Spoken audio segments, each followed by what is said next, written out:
Donald Trump is going ballistic this morning as he is preparing to cave to Iran. Trump is making social media post after social media post, each more deranged than the next. Iran issued its final ultimatum to Donald Trump, communicated through Pakistani mediators who have been in Tehran over the past 24 hours. This would be a deal, if accepted by Donald Trump and the United States, which is far worse than Obama's deal. But Donald Trump rushed to hold an emergency call, not with the United States Congress, nor is he addressing the American people, but it's a phone call with Pakistan, the UAE, Saudi Arabia, Qatar, Jordan, Turkey, and Egypt, which is taking place right now. And then rather than address Congress or address the American people about a deal that would be much worse than the Obama non-nuclear deal that Donald Trump pulled us out of, Donald Trump rushes to Barack Ravid from Axios, who does a lot of Donald Trump's propaganda, and in my opinion causes the markets to be manipulated, whether knowingly or unknowingly. And Barack Ravid posted the following this morning. It's like clockwork, isn't it, folks? Here's what Ravid posted. He's from Axios. Trump told me on a phone call that he's 50-50 when it comes to a deal with Iran or resuming the war. Either we reach a good deal or I'll blow them to 1,000 hells, he said. Trump told me he'll meet today with his senior advisor to discuss the details of the updated draft and may make a decision by tomorrow. I'll blow them to 1,000 hells, is what Donald Trump is saying. And then Axios runs the story, not about the blow them to 1,000 hells, but exclusive. Trump says he's 50-50 on Iran deal or bombs. We'll meet envoys to decide. So more threats of genocide by a genocidal maniac leader in the United States. Donald Trump posting the following on social media. China loves Trump, with a photo of Donald Trump in front of Chinese women holding Chinese flags. Donald Trump posts a map of the Middle East with Iran having the American flag placed over it. Donald Trump posts yet again this image that he's been posting multiple times a day now of himself. It's an AI image of himself looking over in the mountains, I suppose, in Greenland. And it says, "Hello, Greenland." And it's him kind of leering over like the sexual predator that he is. This is a new AI meme that he posted this morning, a very racist meme on Democratic Congress member Ro Khanna. And it's a photo of Ro Khanna with fangs, holding a sheep that apparently has money in it. And Ro Khanna, then it says, "Sleazebag Ro Khanna, lies, lies, lies." And then Trump writes, "A Democrat. Don't allow this sleazebag on Fox News." So Donald Trump is so intimidated by Ro Khanna. He's saying, don't allow Ro Khanna to be on Fox News. How pathetic can you get? And then Donald Trump posting photos of himself with Xi Jinping. I want to talk about the offer that Iran gave to Donald Trump. It doesn't alter really anything that Iran has previously said since the beginning of March. I mean, here we are, though, heading in Memorial Day weekend, heading into June, and Iran saying, here's our offer, here's our offer. One more time, Donald, here's the offer.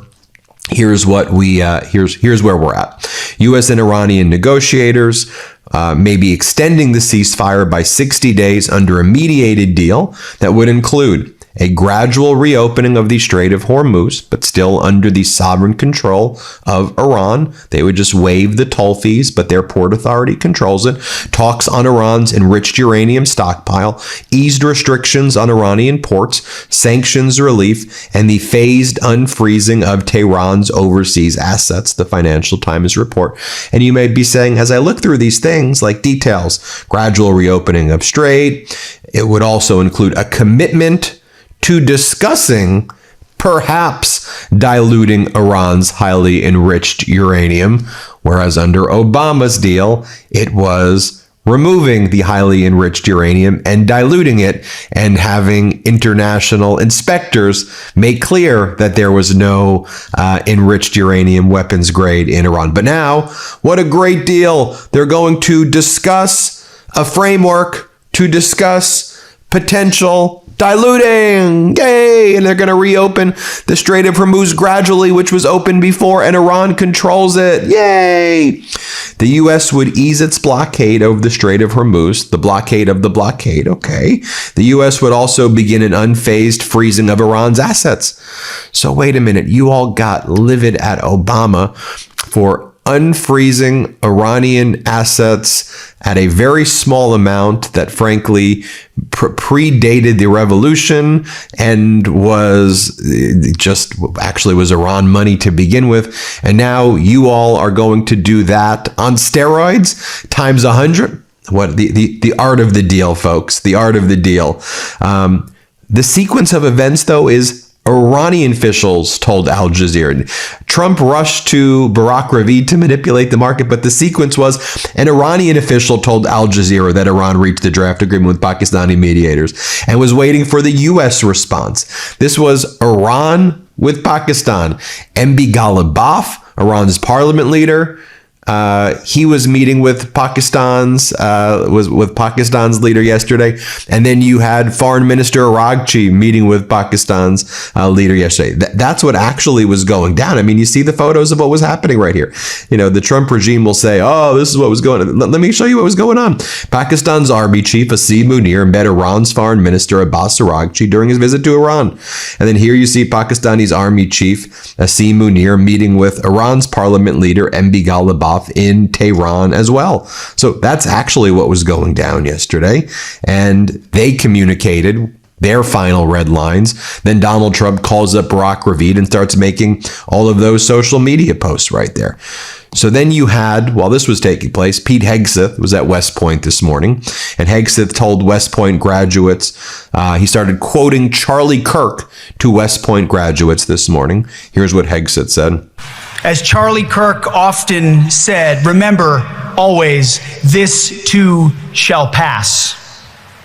The good times will pass. The bad times will pass.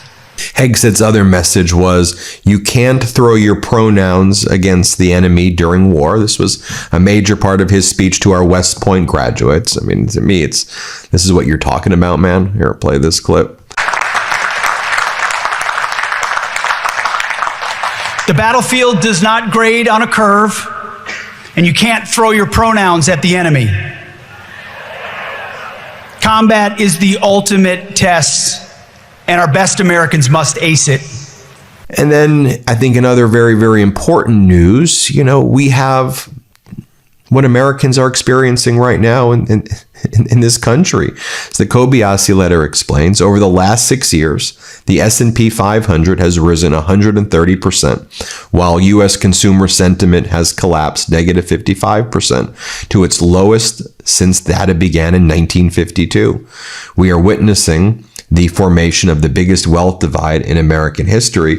But when you actually take a look at this chart, like, let's be very clear. When Biden left at the end of 2024, consumer confidence was not this low. The consumer sentiment was around 80%, 81, 82%, okay? And it was actually right around where the S&P was. We'll take a look right there at the chart. S&P, consumer sentiment, rising at around the same levels. Right now, under Donald Trump, S&P, consumer sentiment is the worst in history. Since the Consumer Sentiment Report began in 1952 from the University of Michigan, by far, consumers feel the worst. Why? Because they can't afford anything. They can't afford their groceries. They can't afford gas. They can't afford homes. They can't afford rent. They're late on credit cards. They don't have health care. We're in a jobs recession right now. But then you've got MAGA Republican Congress members out there like Mike Lawler. That's whose district Donald Trump spoke in yesterday, that deranged speech Trump gave in New York. Here's what he's saying when he went on state regime media. Let's play this clip. But just coming back to the economy, Congressman, a lot of Americans, I'm sure in your district as well as others across the country, are really still feeling economic pain when they look at their paychecks right now and how they're having to spend it. The president not getting good approval ratings right now. How do you and he fix that before November's midterms? Look, there are some really positive indicators. Take-home pay is up. The economy, the stock market continues to hit record highs. Yes, and while the American people are absolutely suffering right now, here's what the DOJ is also doing. Hat tip to Meryl Cornfield over at the Washington Post. She does a great job. And here's what she uncovered on the DOJ website. The Trump administration is quietly deleting info about Capitol attacks, and about the Capitol attack from the DOJ website as it prepares to give funds to January 6ers, right? Donald Trump's $1.8 billion slush fund.